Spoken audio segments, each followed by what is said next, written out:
Hello everyone and Assalamu alaikum. My name is Azraei Iskandar Putra bin Masudizam, matrix number 221020.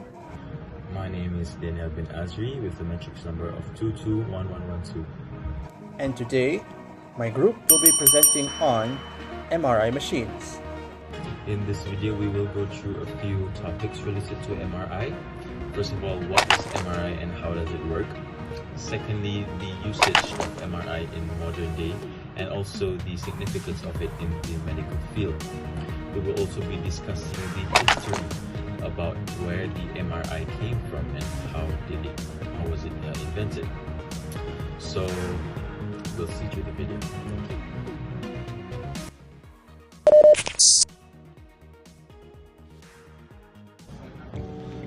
So what exactly is an MRI and how does it work?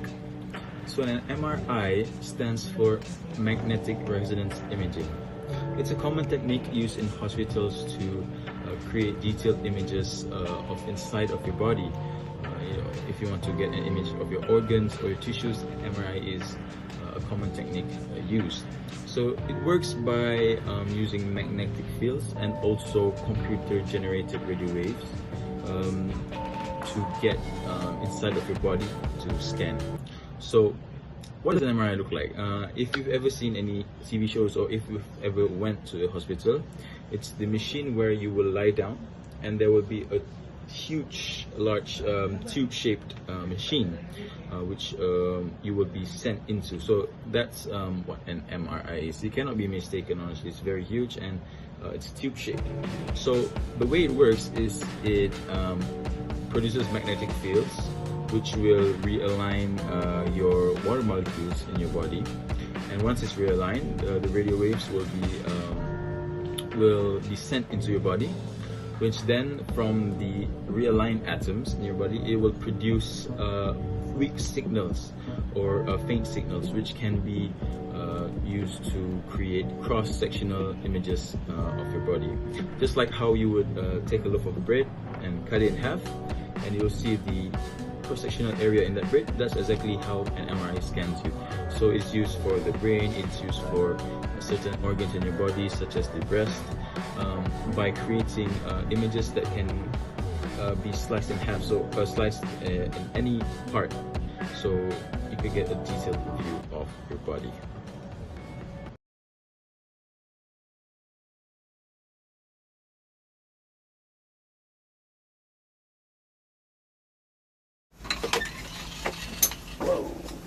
Ooh.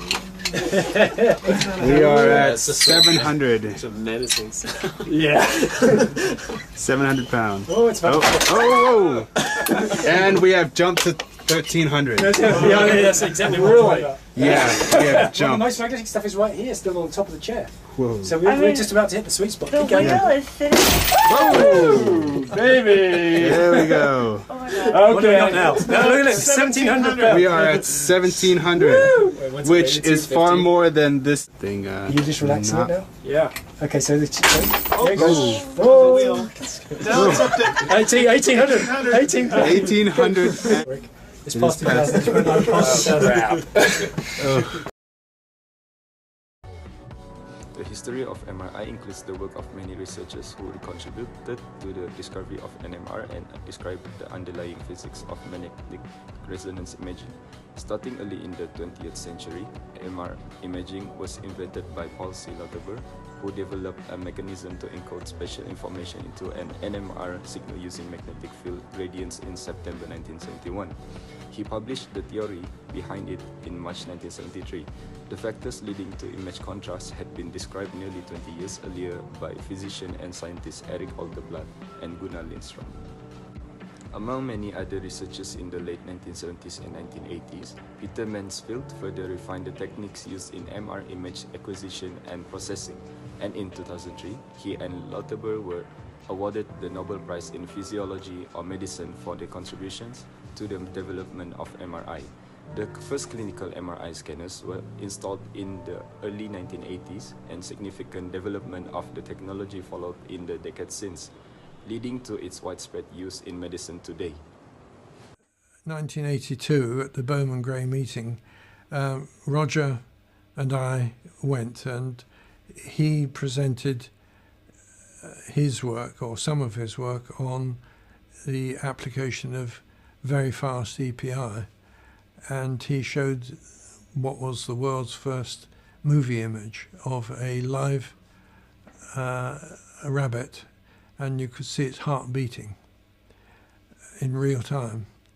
So that was Roger Aldridge, and I gave a general, paper about the advantages of high-speed imaging, and spoke in general about efficiencies and things like that.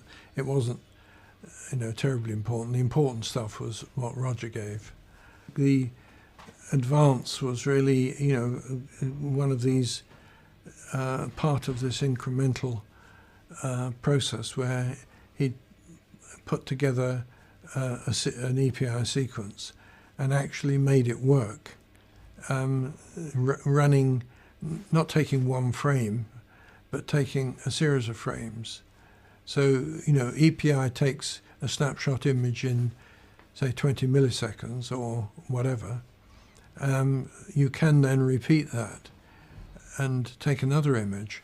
And this is what Roger did. He just simply put a whole series of EPI sequences together to form a movie. And the point of that whole process was to demonstrate to the people at the conference that EPI is not only fast, it's fast enough to do movie imaging.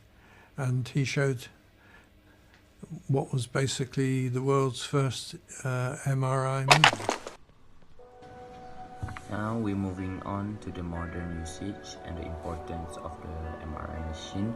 So the first modern usage is diagnosis and evaluation. MRI is commonly used to diagnose and evaluate a wide range of medical conditions across various body parts. It is particularly useful for imaging the brain, spine, joints, and soft tissues. MRI can detect abnormalities such as tumors, injuries, infections, inflammations, and degenerative disorders. It provides detailed information about the anatomy and can help guide further treatment decisions. And then another modern usage is it can detect cancer and stage it. So MRI is often used alongside other imaging modalities to detect and stage various types of cancer. It provides detailed information about tumor size, location, and involvement with surrounding tissues. MRI can aid in treatment planning, monitoring the response to therapy, and detecting potential tumor recurrence. The last one is MRI is able to image a cardiovascular.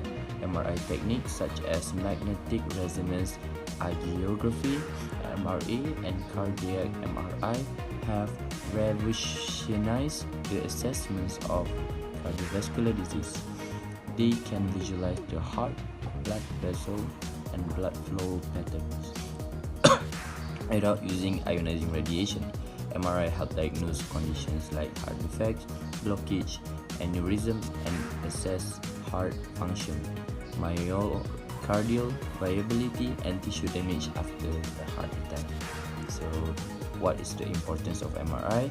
It lies in its ability to provide highly detailed and accurate diagnostic information, leading to a better patient care and treatment outcomes. It helps physicians make informed decisions, enable early detection and intervention, reduces the need for exploratory surgeries, and facilitates non-invasive monitoring of disease progression and treatment response.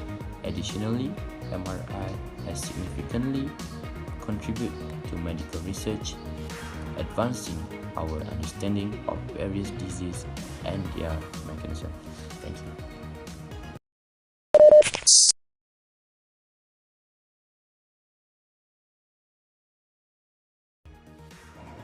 Some of you may not know this, but apparently MRI machines are used in more than just the medical field.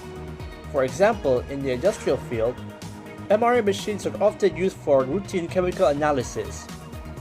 Given that the MRI machine is very good at picking out water molecules and fat molecules, is used to be easily able to tell the ratio between fat and water inside a given substance, very useful for the production of stuff that involves fat and water.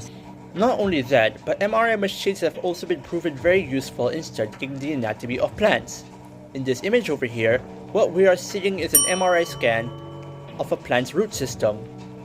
What is shown by the scan is all the vascular tissues used by the plant to absorb water and minerals from the soil so that the plants may eat from it. While MRI machines are typically used to scan live living beings, they have also been commonly used to study dead living beings, such as in forensics and paleoradiology. Paleoradiology is exactly what you think it is. It is the study of dead living things, using MRI machines to study a lot of stuff about them. For example, here, a mummy, deceased from a couple thousand years ago, is being put into an MRI machine so that the doctors may scan it to figure out its cause of death.